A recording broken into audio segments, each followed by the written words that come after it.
আসসালামু আলাইকুম রহমতুল্লাহ। নবী মোহাম্মদ সাল্লাল্লাহু আলাইহি সাল্লামের পবিত্র হাদিসকে অস্বীকারী একটি কুফরি সম্প্রদায়, কুফরি ধর্ম, কুফরি মতবাদ হচ্ছে ইনকারে হাদিস বা মুনকিরিনে হাদিস, যারা নিজেদেরকে আহলে কোরআন বলে দাবি করে। তো এই কুফরি মতবাদ, কুফরি ধর্ম যারা বাংলাদেশে প্রচার করে যাচ্ছে, তাদের অন্যতম একজন হলেন আবু সাঈদ খান। তো তিনি আমার পেশকৃত একটি দলিল, যেই দলিলে কবরের আযাব সম্পর্কে প্রমাণ পাওয়া যায়, যে আয়াতটি কোরআনে রয়েছে, তো সেটির ব্যাপারে তিনি কি করেছেন, অস্বীকৃতি জ্ঞাপন করেছেন এবং সেখানে তিনি একটা শব্দ নিয়ে অহেতুক টানা পেঁচে জনগণকে, পাঠকদেরকে অন্যদিকে দৃষ্টি ফেরানোর চেষ্টা করেছেন।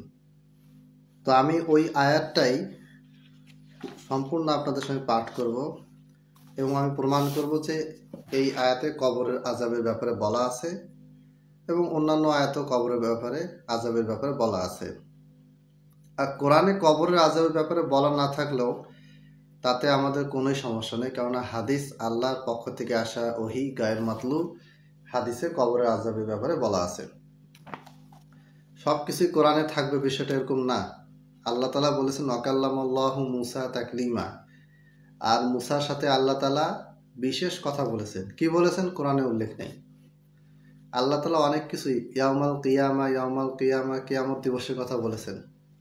কিয়ামত দিবস কখন সংঘটিত হবে, কিভাবে হবে এবং কোথায় হবে, কিয়ামত সংঘটিত হওয়ার সময় কি ঘটবে, আগে কি ঘটবে, পরে কি ঘটবে, এই সমস্ত ব্যাপারে কোনো কিছু আল্লাহ তাআলা কোরআনে বলেন নাই। মালিক ইয়াউমিদ্দিন, বিচার দিবসের দিন মালিক। এই বিচার দিবস বলতে কিসের বিচার, কবে হবে বিচার? দুনিয়াতে কি এই বিভিন্ন কোর্ট আদালতের বিচার, নাকি আল্লাহ তাআলার কাছে বিশেষ কোনো বিচার? এটা কোনো কিছু কোরআনে বলা নেই, কিন্তু কোথায় আছে? হাদিসে বলা আছে।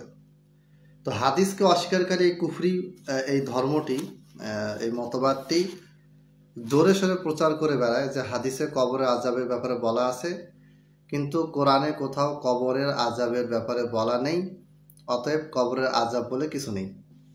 তো এটার জবাবে আমি দুইটা লাইভ করেছি, তার মধ্যে একটা ভিডিও করেছি আর কয়েকদিন আগে একটা লাইভ করেছি।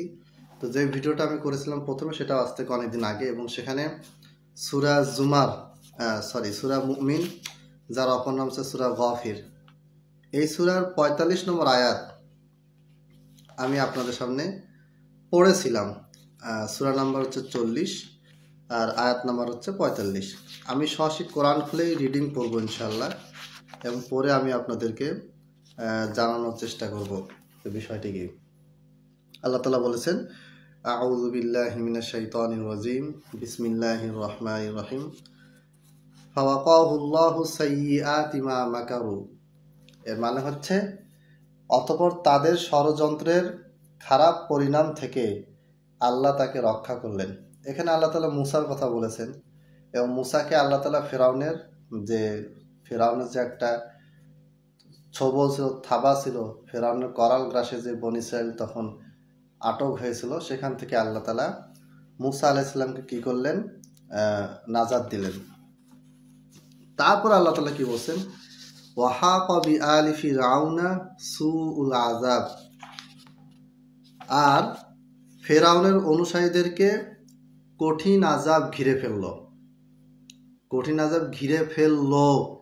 ওয়াহাকা, হাকা শব্দটা এটা হচ্ছে এক বচন অতীতকালীন কর্ম, ক্রিয়া বা ফেল হিসেবে ব্যবহার হয়েছে। ভবিষ্যতে শাস্তি দেওয়া হবে, শাস্তি তাদেরকে ঘিরে ফেলবে, এটা না। এখানে বলা হয়েছে তাদেরকে আযাব ঘিরে ফেললো। ওয়াহাকা বিআলি ফিরআউন, ফেরাউন এবং তার দলবলকে, তার অনুসারীদেরকে সুউল আযাব, কঠিন আযাব, নিকৃষ্ট আযাব ঘিরে ফেললো। এরপরে শেষের আয়াতে আল্লাহ তাআলা বলছেন, আন-নারু ইউরাদুনা আলাইহা গুদুওয়ান ওয়া আশিয়্যা, তাদেরকে সকাল সন্ধ্যায় আগুন কি করা হয়, পেশ করা হয়। ঠিক আছে। ওয়ায়াউমা তাকুমুস সাআহ, আর যেদিন কিয়ামত সংঘটিত হবে, আদখিলু, তখন তোমরা প্রবেশ করাও, আলা ফিরাউন, ফিরাউনকে এবং তার অনুসারীদেরকে, আদখিলু মানে ফেরেশতাদেরকে আল্লাহ তাআলা বলছেন যে তোমরা প্রবেশ করাবে আলা ফিরআউন, ফিরআউনের অনুসারীদেরকে আসাদ্দাল আযাব, কঠিনতম আযাবের মধ্যে। তাহলে আল্লাহ তাআলার এই ৪৫-৪৬ দুইটি আয়াত থেকে প্রমাণিত হলো যে কবরে শাস্তি, ফিরআউনের তো দুনিয়াতেও শাস্তি হয়েছে, যে বিভিন্ন জায়গায় বলা আছে ওয়া আগরাকনা আলা ফিরআউন, আর ফিরআউন এবং তার দলবলকে আমি কি করলাম, ডুবিয়ে মারলাম। যখন ডুবিয়ে মারা হয়েছে এটা তখন দুনিয়াতে তাদের শাস্তি। এরপরে মৃত্যুর পরে তাদেরকে শাস্তি ঘিরে ফেলেছে, যেটা এখানে বলা হয়েছে। আবার সকালে সন্ধ্যায় সব সময় ২৪টা ঘন্টায় তাদেরকে আগুন পেশ করা হচ্ছে। সুতরাং তারা এখন যে জগতে আছে, মৃত্যুর পর থেকে কিয়ামতে পুনরুত্থিত হওয়া পর্যন্ত এই যে মাঝখানে যে জগৎটা, এইটাকে বলা হয় কবর, এটাকে বলা হয় বারজাখী জীবন।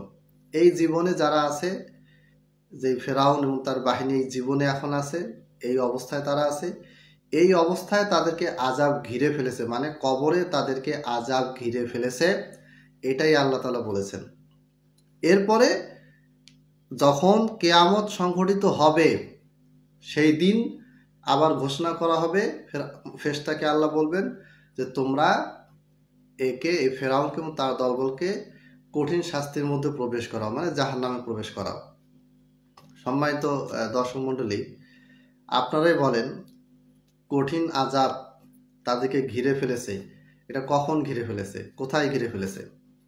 ৪৫ নম্বর আয়াতে বলেছে ঘিরে ফেলেছে।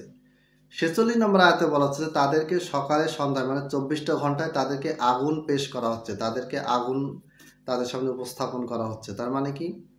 শাস্তি দেওয়া হচ্ছে, আগুন পেশ করা হচ্ছে, এর মানে তাদেরকে কঠিন আযাব দেওয়া হচ্ছে, শাস্তি দেওয়া হচ্ছে। বিষয়টি স্পষ্ট, ক্লিয়ার, ব্যাখ্যা করার কোনোই প্রয়োজন নেই। হাদিস তো আমাদের কাছে আছে অ্যাভেলেবেল। ইমাম বাইহাকির একটা বই আছে ইসবাতু আযাবিল কবর, সেখানে অনেক প্রমাণ দেওয়া আছে। তো হাদিস থেকে দিলে তারা অস্বীকার করে, তো সেই প্রসঙ্গে আমি যাচ্ছি না। এখন আবু সাইদ খান, আমি ক্ষমা চাচ্ছি আপনার কাছে এবং আপনার অনুসারীদের কাছ থেকে যে আপনাদের নাম ধরে আমি জবাব দিচ্ছি, যেহেতু আপনি আমার পোস্টটা জবাব দিয়েছেন এবং অনেক মানে কথাবার্তা বলছেন, ইহুদিদের সাথে তুলনা করেছেন, ইহুদিরা খেয়ানত করে, হ্যান ত্যান অনেক কথা বলেছেন, সেটা আমি জবাব দিচ্ছি না। তবে আপনার পোস্টে কিছু কিছু আয়াতের নাম্বার আপনি দিয়েছেন, এগুলোর জবাব পরবর্তীতে আমি দেব। আপনি বলেছেন যে এই আয়াতে ইউরাদুনা শব্দটার মানে হচ্ছে উপস্থিত করা, হাজির করা, পেশ করা, এখানে কবরে আযাব বলে কিছু নাই। কিন্তু আপনি আগের ৪৫ নম্বর আয়াতটাকে কেন গিলে ফেললেন? কেন আপনি ওটাকে ভুলে গেলেন? ৪৫ নম্বর আয়াতে তো বলা হয়েছে যে কঠিন আযাব তাদেরকে ঘিরে ফেলেছে। কোথায় ঘিরে ফেলেছে, কিভাবে ঘিরে ফেলেছে? আপনি আমাকে কোরআন থেকে দেখান। আমি বলছি যে এটা কবরের আযাব ছাড়া অন্য কিছুই এখানে বোঝানো হয়নি। এবং এই ৪৫-৪৬ আয়াত, দুইটা আয়াতকে সামনে রাখলে প্রমাণিত হয় যে জাহান্নামে প্রবেশের আগেই তাদেরকে, কিয়ামত সংঘটিত হওয়ার আগেই তাদেরকে কঠিন শাস্তি ঘিরে ফেলেছে। দুনিয়াতেও ঘিরেছে, কবরের এখন যে বারজাখী জীবনে তারা আছে এখানেও ঘিরে ফেলেছে। এক কথায় কিয়ামত সংঘটিত হওয়ার আগে যতগুলি স্তর, যতগুলি জীবনে যতগুলি স্তরই পার হোক না কেন, এই প্রত্যেকটা স্তরে সবখানেই তাদেরকে আযাব ঘিরে ফেলেছে এবং তাদেরকে শাস্তি দেওয়া হচ্ছে। সম্মানিত উপস্থিতি, আশা করি আপনার বিষয়টি বুঝতে পেরেছেন। আমি সরাসরি কোরআন খুলে আয়াতটি পড়লাম এবং অনুবাদ করলাম, সরল অনুবাদ। আপনারা ডিসাইড করুন যে এখানে কোরআনকে বিকৃত কারা করছে। আলহামদুলিল্লাহ, আমরা আহলুল হাদিস সালাফিরা কখনোই কোরআনকে বিকৃত করার চেষ্টা করি না। আমরা হাদিস দিয়ে কোরআন বোঝার চেষ্টা করি।